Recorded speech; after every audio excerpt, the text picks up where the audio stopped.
What is up, guys? It's Master11 here, bringing you guys a brand new video. Today I'm going to be talking about the balance changes in Clash Royale. It did get updated yesterday, but I'm just going to give you guys an overview and what I think about all the changes. So the first and probably the most important change, other than the minor, is the Royal Giant.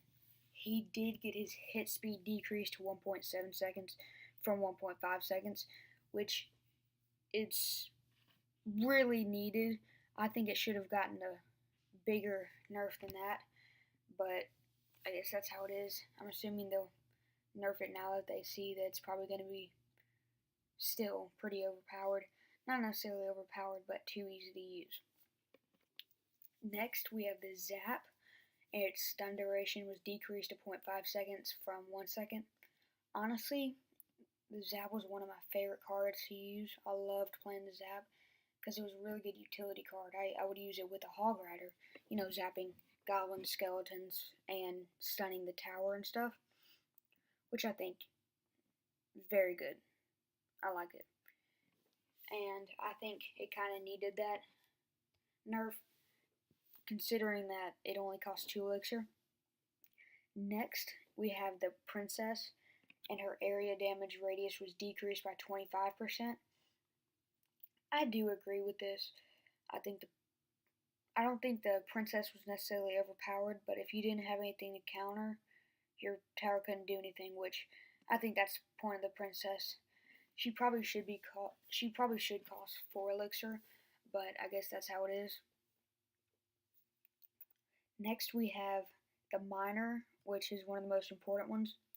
Its deploy time was increased to 1 second, and it was from 0.7 seconds.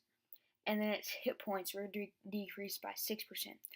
Honestly, I think it should have been more of a nerf than that, because the Minor's really overpowered. You can't see where it's going or anything. It's really hard to counter. I mean, can't do anything really against it. Next, we have the Ice Wizard, which its hit points were decreased by 5%. That is one of the biggest things you can use with the Royal Giant and against the Royal Giant. Here, as you can see in these replays, we have level 1s that are in Arena 5, which is extremely impressive. But back to the topic, honestly, the Ice Wizard was pretty overpowered. It only cost 3 elixir, and it was a weak wizard with more health, and it slowed down the troops. So honestly, I think it was as powerful as the wizard, because it was such a great utility. Next, we have the Baby Dragon, where its hit speed was increased to 1.6 seconds from 1.8 seconds. Honestly, the Baby Dragon was extremely unused. It probably should have been used more. I mean, it's the only flying splash troop, and it's one of the better splash troops in the game. I mean, of course you're gonna have the Witch, the Wizard are extremely strong splash cards, but the Baby Dragon was flying, so it could take out Barbarians, Skeleton Army, Skeletons, Goblins, anything without even getting touched, as long as it can't attack flying troops. Next, we have the Dark Prince, where its damage was increased by 7.5%. Honestly, I think it really needed that. I mean, it was extremely underused, other than the P.E.K.K.A. Double Prince, of course, which I'll be showing you guys, did get a pretty major buff. It did need that. I mean, if I were to do any more buffs, I would just increase the elixir cost from 4 to 5, because it does have a shield, and not only that, it does splash damage, which I think if you have a shield and do splash damages, it's extremely effective. Next, we have the Bowler, which obviously we're going to be seeing a lot of changes to, considering it's a new card. Its elixir cost was decreased to 5 from 6, of course, and its hit points were decreased by 7%, and its damage was decreased by 10%, which I think was a pretty fair nerf and buff. Honestly, I think it was more of a buff than a nerf because the Elixir cost is probably the most important thing about a card in the game. Next, we have the Lumberjack, which its speed was increased to very fast, from fast. And honestly, I think it did need a buff. I mean, the only people who were using it were the people that were just trying it out to see how it is because they just got it. I mean, it's a legendary card. What else would you do? Its hit speed was increased to 0.7 seconds, and that's from 1.1 seconds. But its damage was decreased by 23%.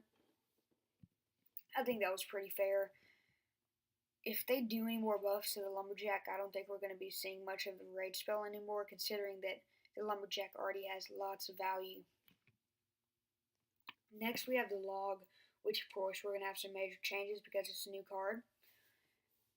A newer card. The Log, its cast time was decreased by 66%, and its travel speed was increased by 20%. Honestly, I didn't see it used very often. I think the main reason why is because it couldn't attack air troops and it was too slow. But they did do some buffs to the speed that it gets down. Next, we have the Golem, which I think was a pretty balanced card. It was just an overall balanced card. Its hit and death damage were increased by 5%, and its hit points were increased by 1%, along with the Golemite with its hit and damage increased by 8% and its hit points increased by 3.2%. I didn't really see the Golem much other than being used with 3 Musketeers, but you see it being used a lot in Arena 6 because that's where you unlock it, and a lot of people like using cards right when they unlock it. Next, we have the Tombstone, which its spawn speed was increased to 2.5 seconds, and that is from 2.9 seconds.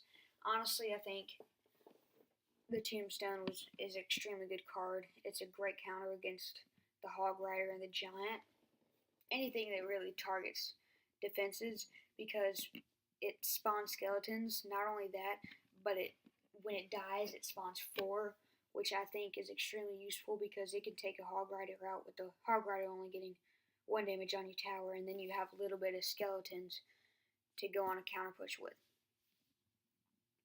Next, we have the Archers, which were extremely underused. I hardly ever saw them.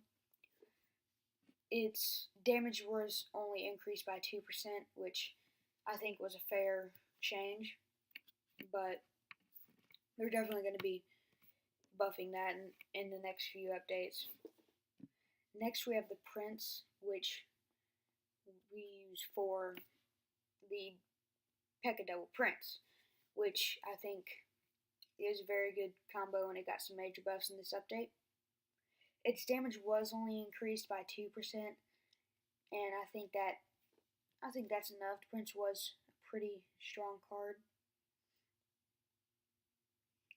Next, we have the P.E.K.K.A., which is the last of the P.E.K.K.A. Double Prince.